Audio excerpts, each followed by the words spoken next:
নবী হজরত ইউনুস আলাইহিস সালাম ৪০ দিন মাছের পেটে ছিলেন, এটা প্রায় সবাই জানেন।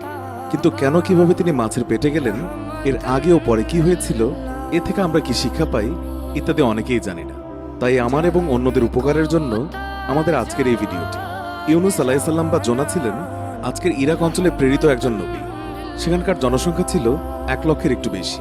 তিনি তাদের কাছে সৃষ্টিকর্তার একত্ববাদের এবং এক সৃষ্টিকর্তার উপাসনা করার আহ্বান জানাতেন, কিন্তু তারা শুনত না। অন্যান্য বেশিরভাগ নবীর মতোই প্রথমে তার মানুষের কাছে তার বার্তা প্রত্যাখ্যাত হয়। তিনি মনে প্রাণে চাইতেন মানুষ এই বার্তা গ্রহণ করুন।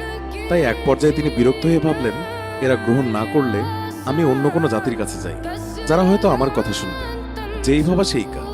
তিনি উপকূলে গিয়ে পেলেন এক মালবোঝাই জাহাজ, যাত্রার জন্য প্রস্তুত। তিনি সেই জাহাজে চেপে বসলেন। মাঝ সমুদ্রে পৌঁছে তারা মুখোমুখি হলেন বিশাল এক ঝড়ের। ঝড়ের আঘাতে এক পর্যায়ে জাহাজ ডুবতে শুরু করল। খালাসিরা সিদ্ধান্ত নিল ওজন কমাতে সব মালপত্র পানিতে ফেলে দেয়া হবে। তাই করা হলো। কিন্তু কিছুক্ষণ পর জাহাজ আবার ডুবতে লাগলো। এবার ঠিক করা হলো লটারি করে যার যার নাম আসবে তারা পানিতে লাফ দেবে। এতে করে অল্প কিছু মানুষ যারা শেষ পর্যন্ত রয়ে যাবে তারা হয়তো বেঁচে যাবে। প্রথমবার লটারিতে নাম এলো ইউনুস আলাইহিস সালাম।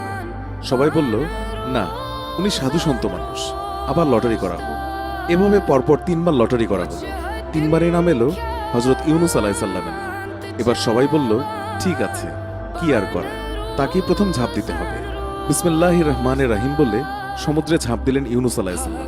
এই সময় আল্লাহর নির্দেশে একটি বিশাল মাছ এসে তাকে আস্ত গিলে ফেলল। এটি কি ধরনের মাছ ছিল তা আমরা জানি না। প্রচলিত রয়েছে এটি ছিল তিমি মাছ, কিন্তু সেটা আমরা কনক্লুসিভলি জানি না। সম্ভবত এটি কয়েক হাজার বছর আগের ঘটনা হতে পারে। অতএব এমন কোনো মাছ হতে পারে যেটি এখন আর নেই। যা হোক, মাছের পেটের ভেতরে যখন তার জ্ঞান ফিরে এলো এবং তার শরীরের চামড়া হজম হয়ে যেতে শুরু করলো, তিনি নিকষ অন্ধকারে মাছের পেটের ভেতরেই সিজদায় রত হলেন। আল্লাহর কাছে দোয়া করলেন, লা ইলাহা ইল্লা আনতা সুবহানাকা ইন্নী কুনতু মিনাজ জালিমিন। অর্থাৎ তুমি ছাড়া কোনো উপাস্য নেই, অবশ্যই আমি অপরাধীদের মধ্যে। কি ছিল তার অপরাধ? নবীরা কখনো পাপী ছিলেন না, তারা পাপ করেননি। কিন্তু কেউ কেউ ভুল করেছেন, আর সেটাও আল্লাহর পরিকল্পনার অংশ। আল্লাহ সেগুলো রেখেছেন আমাদের জন্য শিক্ষাস্বরূপ। ইউনুস আলাইহিস সালামের ভুল ছিল তার নিজের জাতি তার বার্তা গ্রহণ না করায় অধৈর্য হয়ে অন্য জাতির খোঁজে রওনা দিয়েছিলেন। তার উদ্দেশ্য ভালো ছিল, কিন্তু তিনি আল্লাহর নির্দেশ ব্যতি রেখেই সেই সময় রওনা হয়েছিলেন। এটা আমাদেরও মনে রাখা উচিত, আল্লাহ আমাদেরকে যা আদেশ নিষেধ দিয়েছেন তা অবশ্যই পালন করে যেতে হবে। আমরা তা বুঝি আর বা না বুঝি, ফলাফল আল্লাহর হাতে।